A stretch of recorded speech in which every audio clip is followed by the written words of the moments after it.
Good evening, everybody. How are you today? I decided to do my live a little bit later today, simply because by about 9 o'clock this morning, I was talked out. I I'm just amazed at how many lives and calls and so forth and so on that I was on early this morning. So I said, let me wait until later on today after I go be Miss Flipper and all of that. But anyway, all right, we're still talking about self love. And as I was mapping out what I wanted to talk about each day, I was thinking about how, for me, it wasn't until I was well into my 50s that I realized how important I was. How about that? Well into my 50s before I realized how important that I was. How you doing? I realized that if something were to happen to me, well, first of all, my immediate family would probably be in trouble. But if something were to happen to me, what would I do? Not even the family part yet. What would I do? So, one of the things that helped me along the way was I finally figured out that self love is helping other people know how to treat you. But more importantly, helping you know how to treat you. When you love you, you learn quickly how to treat yourself. And it's not just about allowing yourself to go to the spa for the day or going to get your nails done, going to get your feet done. Those should be regular things, a part of your regular life. Getting your feet done, getting your nails done, getting a massage, those things that help you relax, that should be a part of your regular routine. I advocate for every woman to decide, make that part of your regular routine. Not just a part of your self-love routine, but a part of your regular routine because you can never get too many massages. I'm convinced of that. You can never get your feet done too often because when you look down, you want to see how beautiful they look. And for those that have nails, it's a mandatory thing that you get your nails done. You go back and get your fill-ins and all of that kind of stuff. But more importantly, it's about you learning how to love you enough that you know how to treat you. You know what you desire. You know what it is that you want. You know how something makes you feel. And be okay with that. Be able to accept yourself as you are. I know I say all the time, someone told me one time, if you don't accept yourself, you're saying that God made a mistake. Y'all, as I've said before, God had nothing to do with this weight that I added to the frame that he gave me. He had nothing to do with that. Nothing whatsoever. So that's the part that I don't care for. The frame as a whole is good. What he gave me from the beginning is good. It's the stuff that I added along the journey. You know those pints of Haagen-Dazs ice cream that I used to love so good because it made me feel better because I didn't feel good about myself for some reason. Something happened, someone said something, somebody made me feel some type of way. So I found solace in pints of Haagen-Dazs ice cream.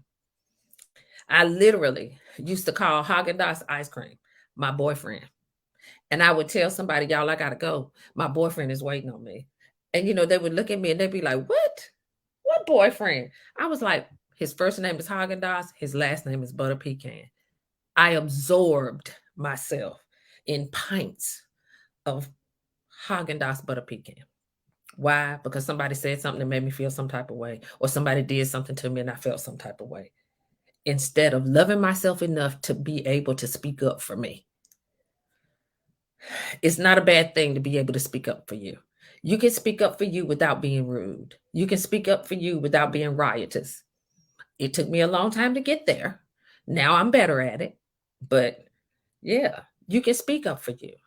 But too often we have lived this lifestyle of hurt or shame or whatever it is that we may have brought from our childhood that allows us to allow ourselves to be treated in a certain manner.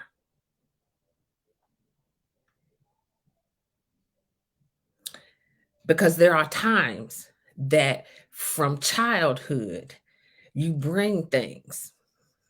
Somebody said you were never going to amount to anything.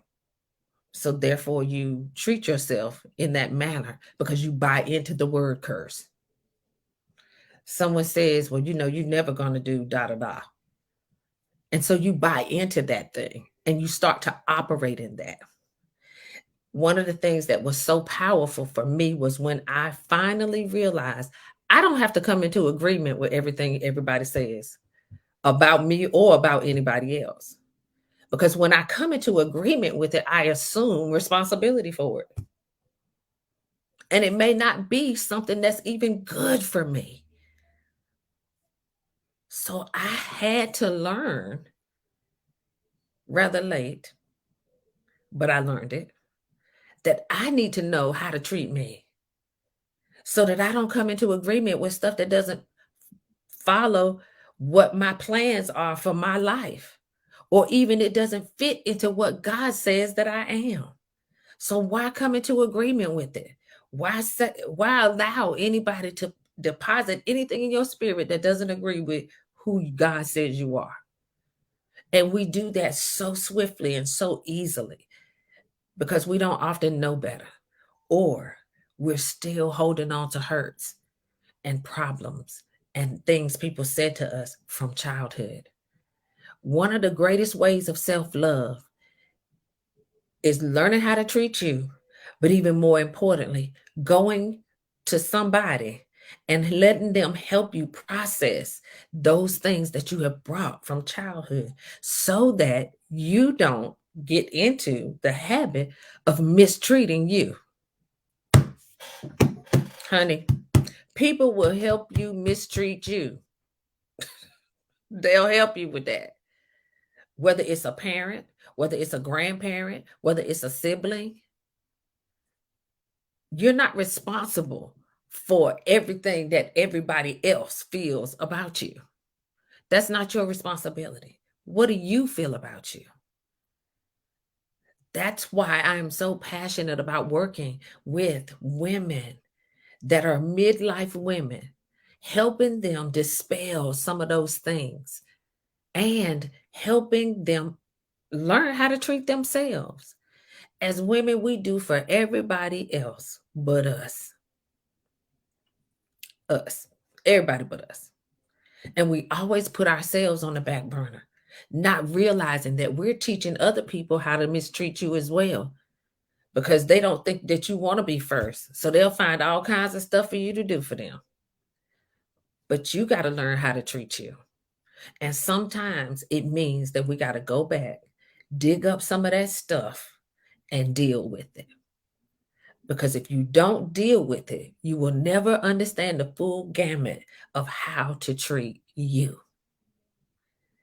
And if you don't know how to treat you, there is absolutely no way in the world that you're going to teach somebody else how to treat you. Because they're watching.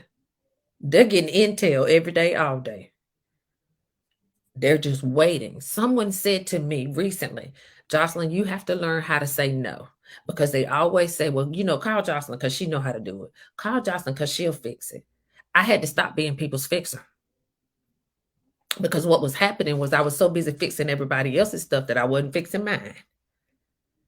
And it's important that I know how to say no. That's another great way of self-love. Learn how to say no.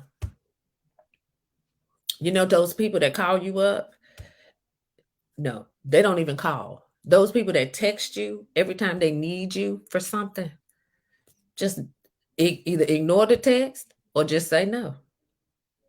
Those people that call you up out of the blue, you haven't heard from them in years and months, and say, well, I would love to take you out to dinner and tell you why I was upset with you. Really? Why? because I didn't know. You didn't feel the need to tell me before now. So I'm not sure why you need to tell me now, because I'm looking out for me. I'm not taking responsibility for anybody else's feelings. Now, if I did something to hurt your feelings, let me know so we can make that right. But I'm on a love me journey, and loving me doesn't have anything to do with how you feel because I didn't do something that you expected me to do. And you didn't tell me.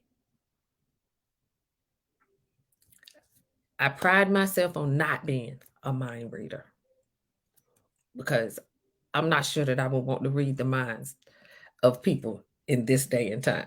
So I'll pass on that. So once again, I'm Jocelyn McElderry. I'm the connection specialist. I help midlife women to connect and reconnect with themselves so that they can go on and be the great that they were always destined to be. We're on a journey of self-love. You got to know how to love you before you can teach anybody else how to love you. I hope you enjoyed this. Thank you for those that will watch the replay. Have a great evening. Hope to see you soon.